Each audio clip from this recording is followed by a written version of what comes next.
Olá, sejam bem-vindos à Escola Bíblica do podcast do Projeto Orar Sem Cessar. Eu sou Michele Monaretti e se for o seu primeiro contato com o Projeto Orar Sem Cessar, te convido a conhecer as orações dos Salmos no site www.projetoraissemcessar.com ou na nossa página do Facebook e Instagram. Ouça também no Spotify. Vamos continuar a nossa escola bíblica estudando os Evangelhos. Vou começar esse estudo falando sobre Jesus através dos Evangelhos. Eu nem preciso dizer que o personagem mais importante dos Evangelhos é o Senhor Jesus. Os autores dos 4 livros registraram com detalhes os fatos mais importantes da vida do Messias. Que saibamos, Jesus nunca escreveu qualquer obra literária.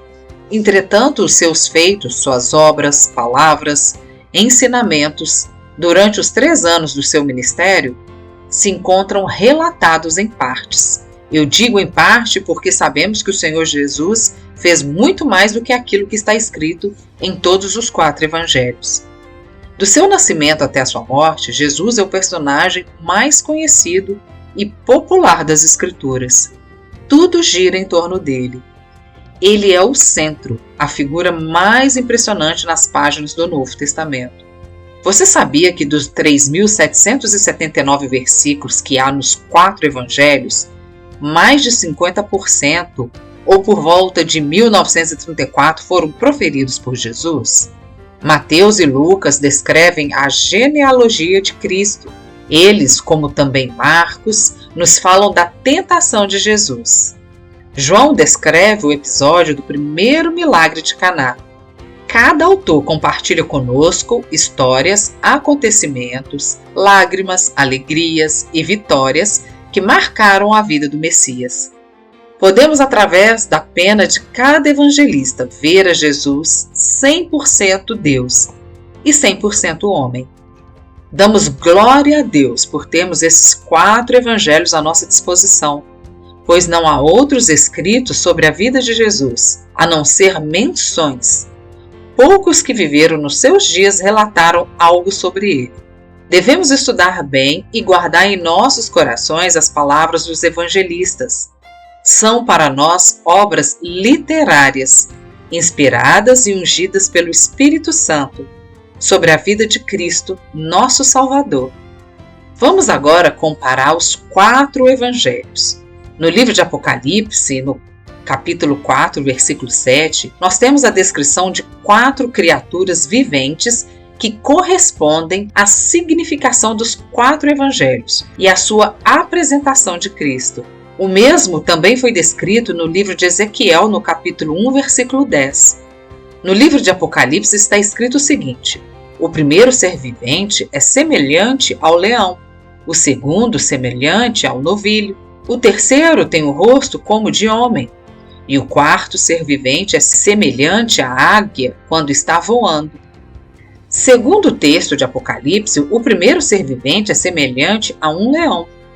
Pois bem, o livro de Marcos representa o leão, pois o livro inicia-se com a mensagem Voz do que clama no deserto, como um rugido de leão. Jesus é conhecido como o leão da tribo de Judá, por ser o rei e por sua família pertencer à tribo de Judá. Assim como o leão tradicionalmente é conhecido como o rei dos animais. Você sabia que Marcos não foi um dos 12 discípulos de Jesus? Ele foi um dos seguidores de Jesus, mas não fez parte do grupo dos 12. Marcos, no entanto, estaria entre os chamados 70 discípulos, que foram enviados por Jesus de 2 em 2 para pregarem a Boa Nova, conforme está escrito no livro de Lucas, no capítulo 10. Marcos, escritor do mais antigo dos relatos evangélicos, era filho de Maria de Jerusalém, em cuja casa Pedro se refugiou após ser libertado do cárcere. Ele era primo de Barnabé, acompanhou Paulo na sua primeira viagem a Roma e esteve próximo dele durante a sua prisão em Roma. Depois, tornou-se discípulo de Pedro.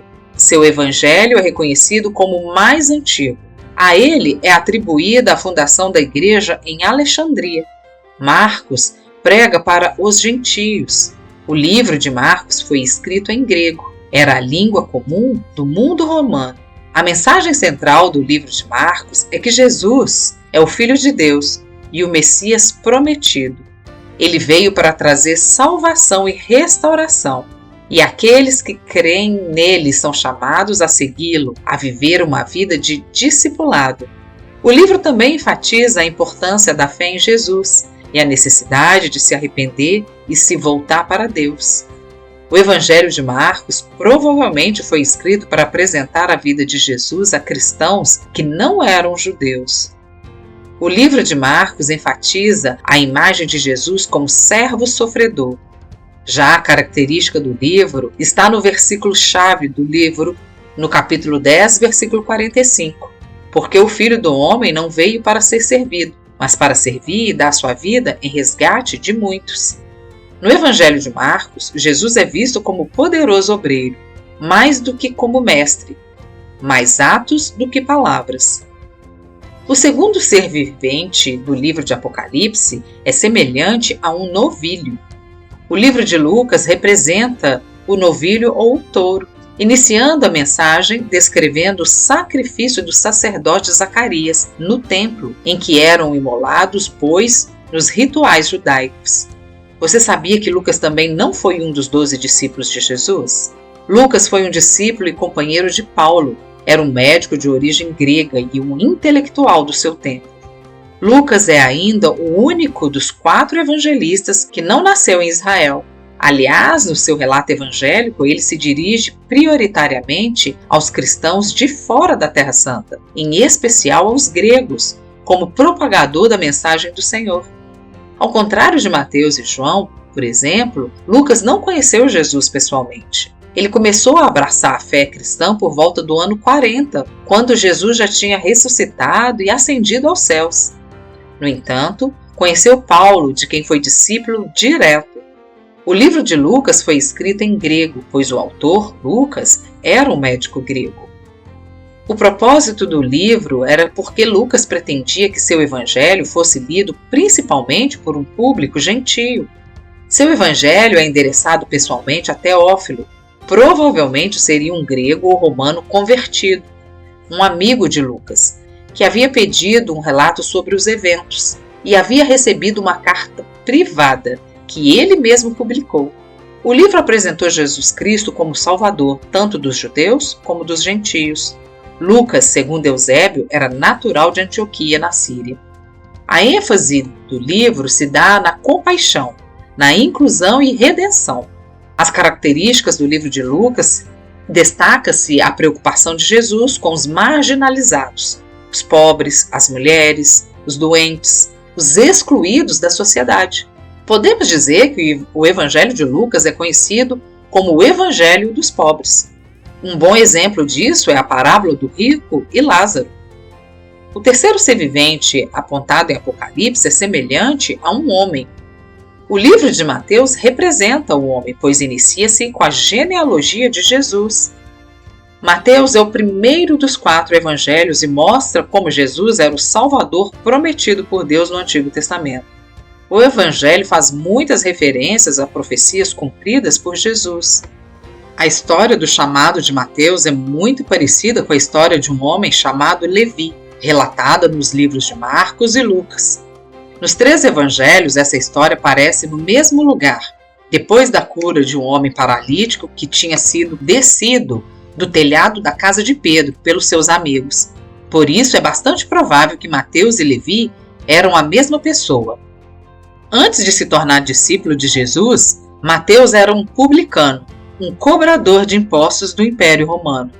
Os judeus que trabalhavam como publicanos tinham uma má reputação entre seu povo, porque eram vistos como traidores, que colaboravam com o opressor.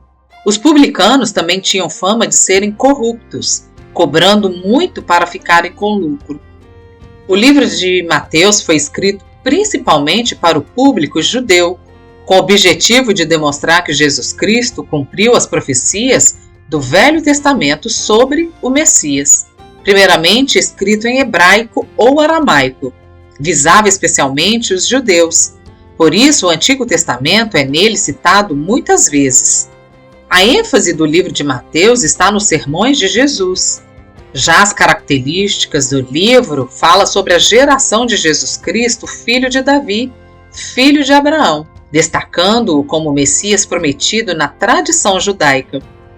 O livro liga o Senhor Jesus a duas das mais importantes alianças do Antigo Testamento, a aliança davídica, da soberania, e a aliança abraâmica, da promessa. O quarto ser vivente falado em Apocalipse é semelhante a uma águia.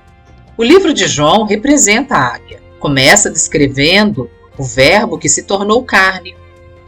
O livro de João está associado à águia por duas razões. A primeira porque seu evangelho começa falando sobre a encarnação do divino.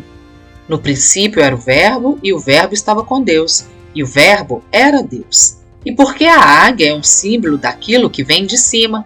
E segundo, porque como a águia, João em sua revelação viu além daquilo que está somente no presente. João era filho de Zebedeu e provavelmente de Salomé.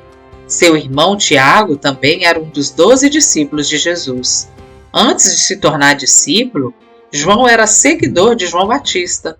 A tradição cristã associa Salomé como sendo irmã de Maria, mãe de Jesus, o que faria de João primo do Senhor Jesus. João é geralmente associado ao Evangelho de João, às 3 epístolas de João e ao Apocalipse. O propósito do livro do Evangelho foi escrito para as pequenas comunidades que estavam espalhadas pelo Império Romano, em particular na Ásia Menor. Essas comunidades enfrentavam perseguição, prisões e martírios, enquanto lutavam para manter sua fé nos ensinamentos dos apóstolos. O Evangelho de João ofereceu conforto e esperança a esses cristãos cansados e desafiados. Já a ênfase do livro está na divindade de Jesus. Bem, já a característica do livro é diferente dos outros. Enquanto Mateus, Marcos e Lucas enfatizam os ensinamentos e ações de Jesus durante seu ministério terreno, o Evangelho de João concentra-se na natureza divina de Jesus e em seu relacionamento com o Pai. Além disso, João proclama desde o início que Jesus é Deus, a palavra eterna do Pai. O Evangelho de João foi escrito em grego. Pois bem, por hoje é só. Acompanhe as próximas aulas do Escola Bíblica do Projeto Orais Sem Cessar. Sejam bem-vindos e acompanhem às segundas e quintas-feiras o projeto Orais Sem Cessar. Se você quer fazer um pedido de oração ou ter acesso a todas as orações escritas e aos episódios gravados, siga a página do Projeto Orais Sem Cessar no Facebook ou entre no site www.projetoraissemcessar.com. Te vejo lá!